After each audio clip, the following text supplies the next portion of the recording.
Assalamualaikum warahmatullahi wabarakatuh.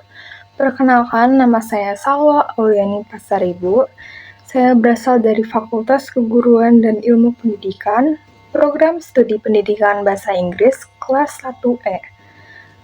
Pada kesempatan kali ini, saya akan menjelaskan materi tentang geopolitik dan juga geostrategi, mata kuliah Pancasila, yang diampu oleh Ibu Dedeh Kartini, SPD MPD. Dimulai dengan materi geopolitik. Geopolitik adalah studi pengaruh faktor geografi, yaitu letak, bentuk wilayah, dan iklim, terhadap kebijakan politik, strategi pertahanan, dan kekuatan negara. Di Indonesia, geopolitik menekankan bagaimana posisi kepulauan strategis memengaruhi kebijakan luar negeri dan wawasan Nusantara untuk menjaga kesatuan wilayah serta kedaulatan. Selanjutnya yaitu teori dan sejarah geopolitik.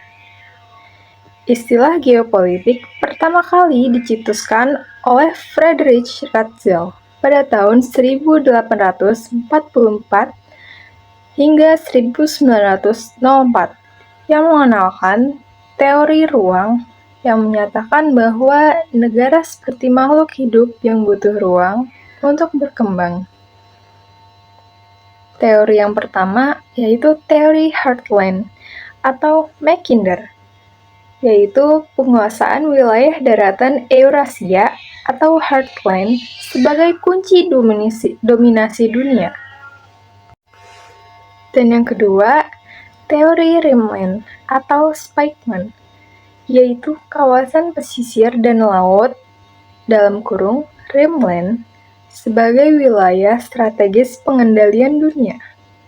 Yang ketiga, teori Sea Power atau Mahan, kekuatan laut dan penguasaan jalur perdagangan laut menentukan kekuatan bangsa. Selanjutnya yaitu unsur utama letak geografis strategis Indonesia. Indonesia terletak di antara dua benua, yaitu Asia dan Australia, dan juga dua samudra, Hindia dan Pasifik.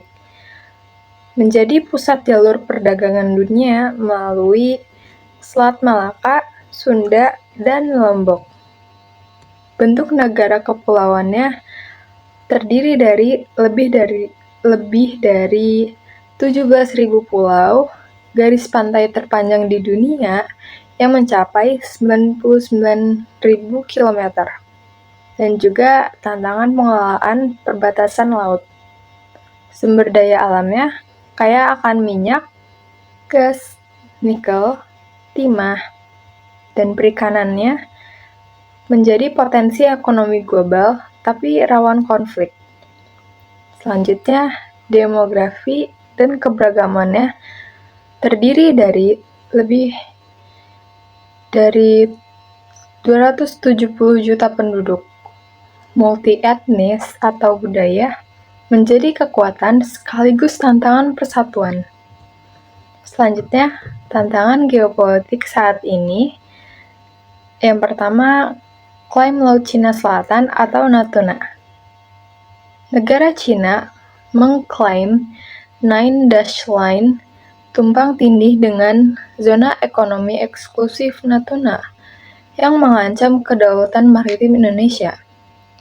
Lalu, Indonesia memperkuat patroli TNI Angkatan Lautnya dan diplomasi ASEAN untuk melindungi sumber daya perikanan atau minyaknya. Yang kedua, Amerika Serikat Cina di Indo-Pasifik.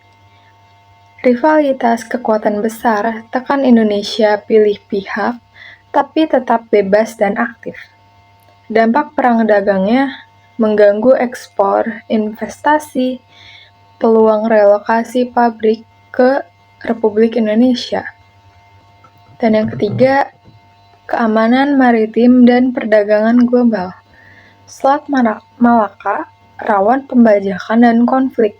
Sekitar 80% perdagangan dunia lewat Indo-Pasifik.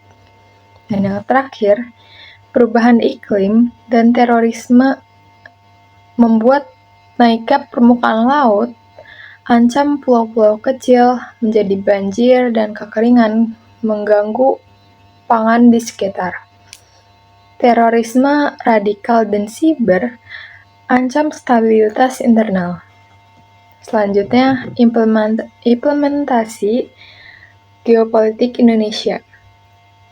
Yang pertama, melalui penguatan pertahanan maritim atau Minimum Essential Force or MEV, modernisasi TNI Angkatan Laut, kapal selam, frigate, drone untuk omnidirectional defense. Target 2045-nya, kekuatan regional terkemuka. Dan yang kedua, diplomasi ASEAN dan bebas aktif. Memimpin ASEAN, centrality hadapi Cina melalui Bridge Diplomacy APEC 2025. Kerjasama Selatan-Selatan meningkatkan ekonomi strategis. Yang ketiga, pengelolaan sumber daya perbatasan melalui hilirisasi nikel atau batu bara, kurangi ketergantungan ekspor mentah, dan menguatkan pos lintas batas untuk mencegah perdagangan ilegal. Yang keempat, kerjasama bilateral seperti negara Australia dan Malaysia. Patroli bersama Selat Malaka dan Timor Sea. Dan juga latihan militer dengan Australia untuk memperkuat pertahanan di timur. Selanjutnya saya akan membahas materi geostrategi. Kata geostrategi berasal dari gabungan kata geo yang berarti bumi atau wilayah dan strategi yang berarti usaha atau cara untuk mencapai tujuan dengan menggunakan segala sumber daya yang tersedia. Geostrategi merupakan strategi nasional yang memanfaatkan konstelasi geografis Indonesia sebagai faktor utama untuk merumuskan kebijakan, tujuan, dan sarana guna mewujudkan cita-cita, proklamasi, serta tujuan nasional. Secara historis, istilah geostrategi sendiri pertama kali digunakan dalam geopolitik oleh Frederick L. Schuman pada tahun 1942 sebagai terjemahan dari istilah Jerman War Geopolitik yang dikembangkan oleh Karl Haushofer. Selanjutnya, pemanfaatan geografi. Indonesia sebagai negara kepulauan terbesar di dunia memiliki bentuk wilayah yang unik dan strategis. Terletak di antara dua benua dan dua samudra. Pemanfaatan geografis ini melibatkan pengelolaan sumber daya alam, pembangunan infrastruktur, wilayah perbatasan, serta pengembangan konektivitas antara pulau. Selanjutnya yaitu pemanfaatan geografi. Indonesia sebagai negara kepulauan terbesar di dunia memiliki bentuk wilayah yang unik dan strategis. Terletak di antara dua benua dan dua samudra. Pemanfaatan geografis ini melibatkan pengelolaan sumber daya alam, pembangunan infrastruktur wilayah perbatasan, serta pengembangan konektivitas antar pulau seperti program tol laut untuk memperlancar distribusi dan pemerataan ekonomi. Posisi geografis yang strategis juga dimanfaatkan dalam diplomasi wilayah Indo-Pasifik guna menjaga stabilitas kawasan. Dengan demikian, analisa bentuk, luas, dan lokasi wilayah tidak hanya untuk pembangunan ekonomi, tetapi juga untuk menjaga kedaulatan dan keamanan nasional secara menyeluruh. Selanjutnya yaitu ketahanan nasional melalui Trigatra dan Pancagatra. Ketahanan nasional Indonesia dirumuskan dengan mempertimbangkan Trigatra, yaitu yang pertama geografi, letak dan kondisi geografis Indonesia. Kedua, demografi, yaitu jumlah dan karakteristik penduduk. Yang ketiga, sumber daya alam, tanah, laut, dan udara di Indonesia. Pancagatra terdiri dari 5. Yang pertama, ideologi, yaitu nilai dan dasar negara yang menjadi landasan moral. Yang kedua, politik, sistem dan kehidupan politik. Yang ketiga, ekonomi, yaitu kondisi dan potensi ekonomi yang dimiliki. Yang keempat, sosial budaya, yaitu bahasa, adat istiadat, seni, dan kebiasaan. Dan yang terakhir, pertahanan, keamanan, yaitu menjaga dari ancaman baik dalam maupun luar. Selanjutnya, tujuan geostrategi.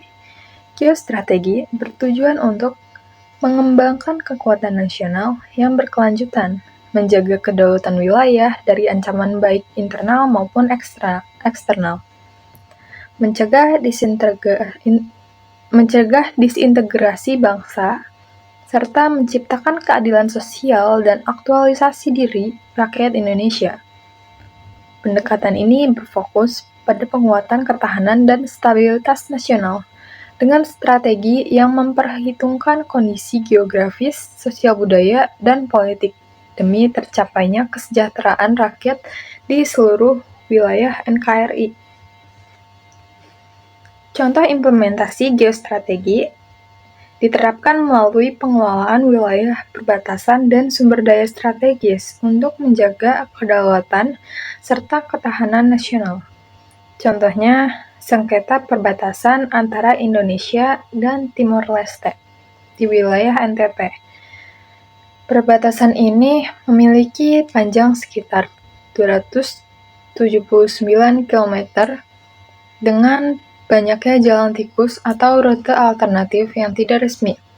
Hal ini memungkinkan pelaku perdagangan ilegal masuk dan keluar wilayah tanpa melalui pengawasan yang ketat.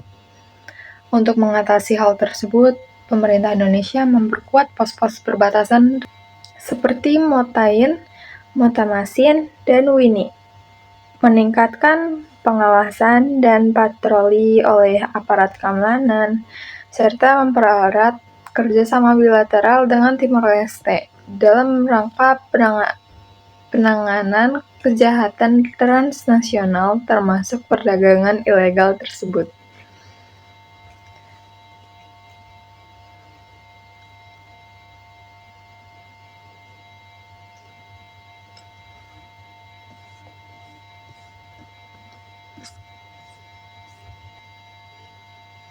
Melalui materi tersebut, geopolitik dan geostrategi saling terkait erat di Indonesia, di mana geopolitik berfungsi sebagai ilmu analisis pengaruh faktor geografi, seperti letak strategis kepulauan, sumber daya alam, dan demografi, terhadap kebijakan politik dan keamanan nasional seperti tantangan Laut Cina Selatan atau persaingan Amerika Serikat-Cina.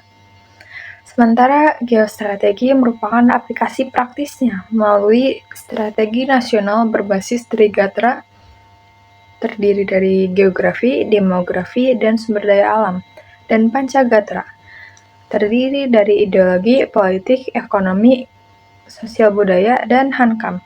Untuk mewujudkan ketahanan nasional, kawasan Nusantara, serta implementasi seperti minimum essential force, tol laut, dan penguatan perbatasan Nusa Tenggara Timur. Sehingga geopolitik memberikan pemahaman ancaman, sedangkan geostrategi menyediakan solusi defensif demi kedaulatan dan kesejahteraan. Semoga materi tersebut dapat bermanfaat bagi kita semua. Terima kasih. Wassalamualaikum warahmatullahi wabarakatuh.